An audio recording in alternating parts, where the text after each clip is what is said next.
Monsieur le ministre, lors du conclave budgétaire, il a été décidé d'entreprendre une réforme de l'organisation judiciaire.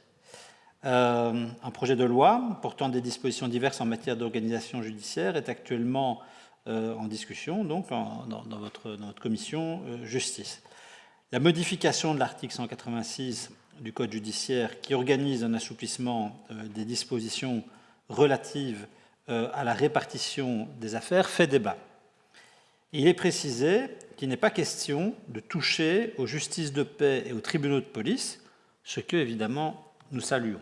Alors, en septembre 2021, il y a un peu plus d'un an, ici même, en réponse à une de mes questions, vous annonciez que le programme général des besoins prévoyait, et je vous cite, le maintien de tous les services judiciaires dans la constellation telle qu'elle est actuellement active à Verviers. Et j'en étais très content à l'époque.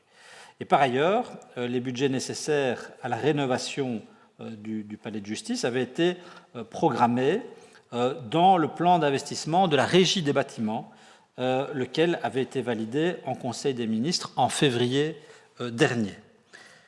Et donc, je voudrais vous poser une question très simple, Monsieur le ministre. Dès lors que la suppression de lieux d'audience serait envisageable avec l'adoption de ce projet, comment garantir la préservation de vos engagements de l'année dernière, donc par rapport à son entrée en vigueur? Voilà, je vous remercie. Meneer de ministre. Ja, dank u wel, monsieur Bennachour. Donc, ce n'est que hier, chers collègues, que nous avons voté en première lecture le projet de loi modifiant l'article 186 du Code judiciaire. En ce qui concerne Verviers, la rénovation des bâtiments de Verviers est une rénovation totale du palais de justice existant. Un programme de besoins a été élaboré qui prévoit le maintien des services judiciaires. Ces travaux n'ont rien à voir avec l'article 186. L'article 186 concerne un instrument de gestion autonome des tribunaux grâce auquel les présidents peuvent faire une proposition, règlement de répartition des affaires, pour organiser leur tribunal de manière plus efficace en vue d'améliorer la prestation de services. La procédure prévoit que les avis doivent être demandés au procureur, à l'auditeur du travail, au greffier et en chef et au barreau. Ensuite, le roi doit sanctionner cette proposition par un arrêté royal délibéré en Conseil de ministres. Dans ce cadre, le roi doit veiller à ce que l'accès à la justice et la bonne administration de la justice restent garantis. Le palais de justice, dans son ensemble, abrite plusieurs tribunaux. Il n'y a actuellement aucun projet connu de suppression de section à Verviers. Voici mes réponses.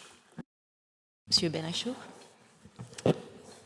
Merci, Monsieur le ministre. Je devrais venir plus souvent dans votre commission parce que je suis souvent très satisfait de vos réponses et je le suis une fois de plus. Donc, j'avais la crainte que le projet de loi permette de détricoter les engagements qui avaient été pris par vous et d'ailleurs traduits par la Régie des bâtiments dans le conclave budgétaire de l'année dernière. Vous me confirmez que ce n'est pas le cas, que l'ensemble du pôle justice et tous les services de la justice qui sont actuellement présents à Verviers resteront et je m'en réjouis et vous remercie à nouveau.